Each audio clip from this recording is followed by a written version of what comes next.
Hello friends, welcome to చందమామ కథలు by RK. చందమామ కథల ప్రపంచంలోకి వెళ్ళిపోదామా? ఇప్పుడు చెప్పబోయే మొదటి కథ హిందువుల పద్ధతులు. ఈ కథను రాసిన వారు శ్రీ టి శేషావతారం గారు. ఒక నవాబు ఒక హిందూ రాజును యుద్ధంలో ఓడించి అతని రాజ్యాన్ని స్వాధీనం చేసుకున్నాడు. రాజ్యంలో అందరూ హిందువులే కనుక వాళ్ళ పద్ధతులను సక్రమంగా అమలు జరగనిచ్చి వారి సంస్కృతిని నిలబెట్టి వారి సద్భావం సంపాదించుకుని వారిలో ఎలాంటి అరాచక భావాలు చెలరేగకుండా పరిపాలన ప్రశాంతంగా కొనసాగించాలని అనుకున్నాడు. ఓడిపోయిన రాజు ఆస్థానంలో ఉండిన పండితులను పురోహితులను అలాగే ఉండనిచ్చాడు. తాను హిందువుల పద్ధతులను గురించి ఎంతో శ్రద్ధగా తెలుసుకుంటూ వచ్చాడు. పండితుల చేత సంస్కృతం చదివించి అర్థం చెప్పించుకుంటూ ఉండేవాడు. పురాణాలు శాస్త్రాలు కూడా చదివించుకుని విన్నాడు. నవాబు అంగరక్షకుడైన ఖాసిం ఖాన్కు కూడా నవాబుతో పాటు 4 సంస్కృత ముక్కలు వంటపట్టాయి. కానీ నవాబు పద్ధతి అతనికి ఏమీ నచ్చలేదు. హిందువులను ఎలాగైనా అవమానించాలని అతను అనుకున్నాడు. అతను అస్తమానము నవాబు గారి హుక్కాకు నిప్పు వేస్తూ ఉండేవాడు. ఈ పనిని ఆస్థాన పురోహితుడికి అంటగట్టడానికి అతనికి ఒక మంచి ఆలోచన తట్టింది. ఖాసిం ఖాన్ ఒకనాడు నవాబుతో, హుజూర్, హిందువుల పద్ధతి ప్రకారం తమ హుక్వాకు నిప్పు వేయవలసిన వాడు ఆస్థాన పురోహితుడు అన్నాడు. ఈ సంగతి నాకు తెలియదే, ఎందుచేత అన్నాడు నవాబు. అగ్నిమీలే పురోహితం అని వాళ్ళు మాత్రం చెబుతారు. అంటే పురోహితుడే అగ్ని పెట్టవలసింది అని దానికి అర్థం అన్నాడు ఖాసిం ఖాన్. ఓహో అలాగా అని నవాబు పురోహితుడిని పిలిచి, అగ్నిమీళ్లే పురోహితం అని మీ శాస్త్రంలో ఉన్నదట కదా, నా హుక్కాకు నిప్పు అందించడం ఇక నుంచి మీ పనే అన్నాడు. నిజమే అంటూ పురోహితుడు హుక్కా తీసుకుని నిప్పు కణికలు వేసి, ఇక దీని సంగతి మీరే చూసుకోండి ఖాన్ గారు అని హుక్కానివ్వబోయాడు. అదేమిటి అన్నాడు నవాబు. పునరేవా వరుంధే అనగా మొదటివాడే తిరిగి ఈ పని చేయవలసి ఉంటుంది అని పురోహితుడు లేచి చక్కాపోయాడు. పాపం కాసిం ఖాన్కు నవాబు గారి హుక్కా పని వదలలేదు. ఇంకోసారి నవాబు గారు రామాయణం వింటూ ఉండగా భరతుడు రాముడి పాదుకలకు పట్టాభిషేకం చేసిన ఘట్టం వచ్చింది. పాదుగా పట్టాభిషేకం ద్వారా రాముడి పట్ల ప్రజలకు గల ప్రేమాభిమానాలు వ్యక్తమయ్యాయి. తన పాదుకులను కూడా ఊరేగించి వాటికి పట్టాభిషేకం చేయించినట్టయితే తన సామంతులు ప్రజలు తనను రాముడంతటి వాడు అనుకుంటారు. తన పేరు కూడా శాశ్వతంగా నిలుస్తుంది. ఇలా అనుకుని నవాబు రాజ్యమంతటా చాటింపు వేయించి తన పాదుకలు అన్ని గ్రామాలకు ఊరేగింపుతో వస్తాయని, అందరూ తమ తమ కానుకలు చెల్లించి ఆ పాదుకలు జరిగే పట్టాభిషేక మహోత్సవంలో పాల్గొనవలసిందని నౌకర్ల చేత కబురు పంపాడు. ఈ చాటింపు వినగానే అందరికీ చిరాకు చింత పట్టుకున్నాయి. ఈ దుస్సంఘటన నుంచి ఎలా తప్పించుకోవటమా అని బుద్ధిమంతులు నలుగురు చేరి ఒక ఉపాయం ఆలోచించారు. మర్నాడు ఉదయానికల్లా నవాబు మందిరం ముందు అనేక వేల మంది గుమిగూడి కోలాహలం చేయసాగారు. ఆ అల్లరి ఏమిటో కనుక్కోండి అని నవాబు తన భటులను పంపాడు. వాళ్ళు తిరిగి వచ్చి తమ పాదుకులకు పట్టాభిషేకమని విని జనం అల్లాడిపోతున్నారు. హుజూర్, నవాబు గారికి ఏమైంది? వారి ఆరోగ్యం బాగాలేదా? వారికి మమ్మల్ని పాలించరా? వారు రాజ్యం వదిలేసి వనవాసం పోతున్నారా అని అడుగుతున్నారు హుజూర్ అని చెప్పారు. నవాబు ఆశాభంగం చెందాడు. ఆయన అనుకున్నది ఒకటి, జరిగింది మరొకటి అయింది. నేను కులాసాగానే ఉన్నానని ఆ జనానికి చెప్పండి. నేను ఏ అరణ్యవాసము పోవటం లేదు. పాదుకులకు పట్టాభిషేకం నిలిపివేయబడిందని కూడా జనానికి చెప్పి వాళ్ళని వెళ్ళిపోమ్మనండి అన్నాడు నవాబు నీరసపడిపోతూ. పాదుగా పట్టాభిషేకం నిలిపివేయబడింది అని తెలియగానే జనం బతుకు జీవుడా అనుకుని ఉత్సాహంగా తమ తమ ఇళ్లకు వెళ్ళిపోయారు. కథ సమాప్తం. తరువాతి కథ గురు శిష్యులు. ఈ కథను రాసిన వారు శ్రీ టి విజయ్ కుమార్ గారు, ఒంగోలు. వెనకటికి ఒక ఊళ్ళో ఒక గురువు ఉండేవాడు. ఆయన దగ్గర ఒక శిష్యుడు చదువుకుంటూ ఉండేవాడు. గురువుగారి పెళ్ళం గయ్యాళితనానికి పెట్టింది పేరు. ఎప్పుడూ ఒకటి తిట్టిపోస్తూ ఉండేది. పాపం గురువుగారు ఎదురు చెప్పకుండా ఆ తిట్లన్నీ సహిస్తూ ఉండేవాడు. శిష్యుడికి ఇదంతా చాలా ఆశ్చర్యంగా ఉండేది. గురువుగారిని చూస్తే శిష్యుడికి ఎంతో జాలి వేసేది. ఇలా ఉండగా ఒక రోజున శిష్యుడు గురువుగారితో ఇలా అన్నాడు. గురువుగారు, ఎంతకాలం ఇలా మీరు మీ భార్య చేతిలో రోజూ చివాట్లు తింటారు? నేను మీ దగ్గర చేరి చదువు మొదలుపెట్టింది చూస్తూనే ఉన్నాను. ఆమె గారి తిట్లు ఆ రోజుకి మితిమీరిపోతున్నాయి. మరి కొన్నాళ్ళు గడిస్తే చేయి కూడా చేసుకుంటారేమో. అంతవరకు రాకముందే మరో పెళ్లి చేసుకుని సుఖంగా ఉండకూడదా అని. అప్పుడు గురువుగారు ఇలా అన్నారు, ఒరే, నువ్వు చెప్పింది బాగానే ఉంది, కానీ నాకు ఇప్పటికే 300 జీవితం గడిచిపోయింది. ఇంకెన్నాళ్ళు బతుకుతాను? ఈ భాగ్యానికి మరో పెళ్లి చేసుకోవడం దేనికి? ఇలాగే మరో 4 ఏళ్ళు ముక్కు మూసుకున్నానంటే నా జీవితం వెళ్ళమారుతుంది. ఇప్పుడు ఎటొచ్చి ఆలోచించవలసింది నీ సంగతి. పెళ్లి చేసుకుని సుఖంగా ఉండవలసిన వాడివి నువ్వు. అందుకని నా సంగతి అలా ఉంచి నీ మట్టుకు నువ్వు జాగ్రత్తగా బుద్ధిమంతురాలైన పిల్లలను చూసి పెళ్లి చేసుకో.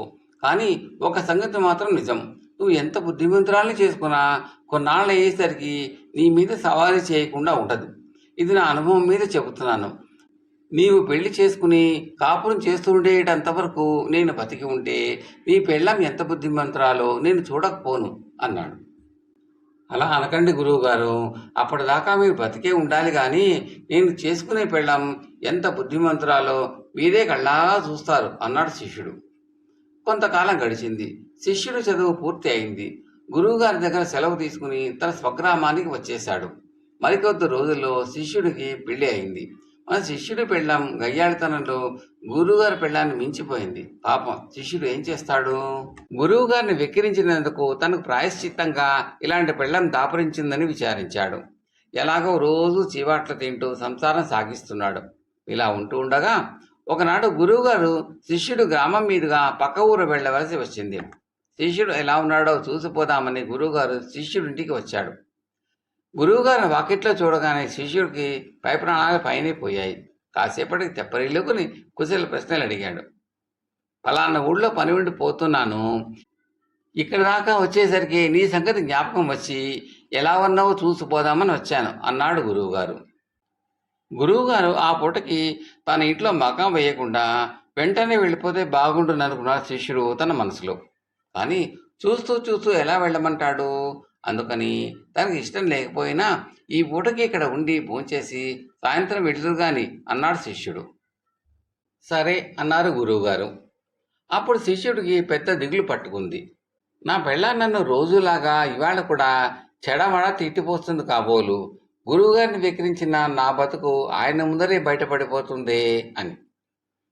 ఇప్పుడే వస్తాను కూర్చోండి అని దొడ్లో అంట్లు తోముతున్న పెళ్ళాం దగ్గరికి వచ్చి, ఏమే, మా గురువుగారు వచ్చారు. ఈ పూటకి మన ఇంట్లోనే భోంచేస్తారు. సాయంత్రానికి ఆయన దారిని ఆయన వెళ్ళిపోతారు.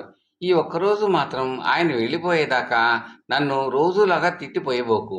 నా బతుకు నవ్వుల పాలవుతుంది అని బతిమాలుకున్నాడు. అప్పటి శిష్యుడు మొహం చూసేసరికి ఆమెకు జాలి వేసింది. అలాగే, కానీ నువ్వు నీ ఇష్టం వచ్చినట్టు వాగావంటే నీ పరువు దక్కదు. 100 తప్పుల వరకు మాత్రమే నిన్ను నేను క్షమించి ఊరుకుంటాను. ఆ పైన ఒక్కటంటే ఒక్క తప్పు చేశావంటే మాత్రం నేను ఊరుకోను అంది పెళ్ళాం. సరే, 100 తప్పులకు సెలవిస్తే ఇంకేం కావాలి అన్నాడు శిష్యుడు. తిరిగి గురువుగారి దగ్గరకు వచ్చి కూర్చుని మాట్లాడుతున్నాడు. మాటల్లో మధ్య మధ్య, ఏమే, ఇంకా మడిగట్టుకుని ఏడవలా అని, ఇంకా ఆ రోడ్డు దగ్గర అఘోరిస్తున్నావా ఏమిటి అని ఇష్టం వచ్చినట్టు వాగిస్తున్నాడు. శిష్యుడు పెళ్ళ నోరు మెదల్చకుండా పని చేసుకుంటూ ఉండడం చూసేసరికి గురువుగారు, మొత్తానికి నా శిష్యుడు మంచి పెళ్ళానే సంపాదించుకున్నాడే అనుకున్నాడు. కానీ అసలు సంగతి ఆయనకి తెలిస్తేగా. శిష్యుడు పెళ్ళాం 100 శనగ్గింజలు ఒళ్ళో వేసుకుని శిష్యుడు తిట్టినప్పుడల్లా ఒక్కొక్క గింజ తింటోంది. ఈ సంగతి పాపం శిష్యుడికి తెలియదు. నోటికి వచ్చినట్టు తిట్టేస్తున్నాడు. ఇంతలో వంట అయింది లేవండి అని లోపల నుంచి పిలిచింది. గురు శిష్యులు ఇద్దరూ భోజనాలకు కూర్చున్నారు. శిష్యుడు తన ధోరణిలో ఒళ్ళు పై తెలియకుండా, త్వరగా వడ్డించి అఘోరించు అన్నాడు. పెళ్ళం ఒక శనగింజ నోట్లో వేసుకుంది. కూర మారు వడ్డించి చేయడు అన్నాడు. మరో గింజ ఖాళీ అయింది. ఇలా చెడా మండా తిట్టేస్తున్నాడు శిష్యుడు. తిట్లతో పాటు శనగింజలు అయిపోతున్నాయి. అప్పటికప్పుడే 100 తిట్లు తిట్టేశాడు శిష్యుడు. పెళ్ళాం ఒళ్ళో ఒక్క శనగ్గింజ కూడా మిగలలేదు. పెళ్ళాం పులుసు తట్టి తెచ్చింది వడ్డించడానికి. అలా వెధవమొహం వేసుకుని నుంచుంటావేమిటి, వడ్డించు ముందు గురువుగారికి అన్నాడు శిష్యుడు. దాంతో 101 తప్పైంది. ఇంకేముంది, ఆమె కళ్ళు ఉరుముతూ అలాగే వడ్డిస్తా ఉండు అని ఆ పులుసు తట్టి తెచ్చి శిష్యుడు నెత్తిన కొట్టింది. దాంతో శిష్యుడికి కపాల మోక్షం అయినంత పని అయింది. చట్టి అడుగు ఊడిపోయి అంచు మాత్రం శిష్యుడి మెడలో కంటెలాగా ఉండిపోయింది. పెళ్ళాం ఆ కంటె పుచ్చుకుని 100 తప్పులకు సరే అన్నాను కదా అని నీ ఇష్టం వచ్చినట్టు బాగుతావా? పులుసు పోతే పోయింది. ఆ చట్టి ఖరీదు ఇచ్చేమని కదులు విస్తరం నుంచి అన్నది. గురువుగారికి ఒక్క ముక్కతో వ్యవహారం అంతా తెలిసిపోయింది. ఇక అక్కడ ఉంటే తనకు మూడుతుందేమోనని గురువుగారు మజ్జిగైనా పోసుకోకుండా లేచి వెనక్కి తిరిగి చూడకుండా వెళ్ళిపోయాడు. కథ సమాప్తం. తరువాతి కథ కళ వ్యాపారం. ఈ కథను రాసిన వారు శ్రీ టి గురురామప్రసాద్ గారు. పట్టాభి అనే చిత్రకారుడు డబ్బు అవసరమై తాను వేసిన ఒక మంచి చిత్రాన్ని అమ్మకానికి పెట్టాడు. అయితే దాన్ని ఎవరు ఒక వరహాకైనా కొనేందుకు ముందుకు రాలేదు. పట్టాభికి దూర ప్రాంతాన విఠలుడు అనే చిత్రకారుడు మిత్రుడు ఉన్నాడు. అతను ఈ సంగతి తెలిసి వచ్చి ఆ చిత్రాన్ని తన వెంట తీసుకుపోయి 10 మందికి కనిపించేలాగా ఆ చిత్రాన్ని తన ఇంట్లో వేలాడదీయించాడు. ఆ తర్వాత విఠలుడు ఆ చిత్రాన్ని ఒక విదేశీ చిత్రకారుడి నుంచి 50 వరహాల కొన్నట్లు చెప్పసాగాడు. ఎవరైనా కొంటామని వస్తే అది అమ్మడానికి తేలేదు అని కసురుకునేవాడు. ఈ చిత్రం గురించి పక్క ఊరి జమీందారుకు తెలిసింది. ఆయన వచ్చి విఠలుడి చేతిలో బలవంతంగా 200 వరహాలు పెట్టి ఆ చిత్రాన్ని తీసుకుపోయాడు. విఠలుడు పట్టాభిని చూడవచ్చి ఆ 200 వరహాలు అతనికి ఇవ్వబోయాడు. పట్టాభి ఆశ్చర్యంగా ఎందుకీ డబ్బు ఇస్తున్నావు అని అడిగాడు. ఇది నీ చిత్రం ఖరీదు అన్నాడు విఠలుడు. అంత ధరకు అమ్ముడయిందా అన్నాడు పట్టాభి నమ్మలేక. విఠలుడు జరిగింది చెప్పి చిత్రం వేయడమే కాదు దాన్ని అమ్మడం కూడా ఒక కళే అన్నాడు. కథ సమాప్తం. తరువాతి కథ నిధి. ఈ కథను రాసిన వారు శ్రీ రావులపాటి ప్రసాద్ గారు. ఒకనొక అడవి దాపుల్లో ఒక పేదరాలు నివసిస్తూ ఉండేది. ఆమెకు జోగులు అని 10 ఏళ్ల కొడుకు ఉండేవాడు. వాడు తల్లికి అడవిలో దొరికే కాయలు, ఫలాలు, మూలికలు పోగు చేయడంలో సాయపడేవాడు. తల్లి వాటిని పొరుగున ఉన్న గ్రామాల్లో అమ్ముతూ ఉండేది. అలా వచ్చిన డబ్బే వాళ్ళ జీవనాధారం. తల్లి పడే శ్రమ చూస్తుంటే జోగులకు చాలా బాధగా ఉండేది. అడవిలో ఎక్కడైనా నిధిని సంపాదించి దాని తల్లికి ఇవ్వాలన్న ఆలోచన వచ్చింది వాడికి. ఒక సాయంకాలం వాడు అడవిలో తిరుగుతూ అలవాటు ప్రకారం చెట్టు, నీ వయసంతా, ఓ పిట్ట, నీ పేరేమిటి అని అడగసాగాడు. ఒకచోట వాడికి వింత దుస్తులతో తల మీద రకరకాల పూలతోళ్ళని కిరీటంతో ఉన్న పొట్టివాడొకడు కనిపించాడు. వాడు ఒక చెట్టును ఆనుకుని నిలబడి ఏదో పాడుకుంటున్నాడు. జోగులు వాడిని సమీపించి తన తల్లి పడే శ్రమ గురించి చెప్పి అమ్మకి ఇవ్వాలి, ఇక్కడెక్కడా నిధి ఉన్నదేమో తెలుసా అని అడిగాడు.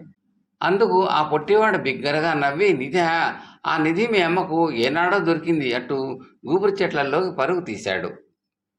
జోగులు ఇంటికి తిరిగి వచ్చి తల్లికి జరిగిందంతా చెప్పి, అమ్మ, ఆ నిధి సంగతి నాకు ఇప్పటి వరకు ఎందుకు చెప్పలేదు అని ప్రశ్నించాడు.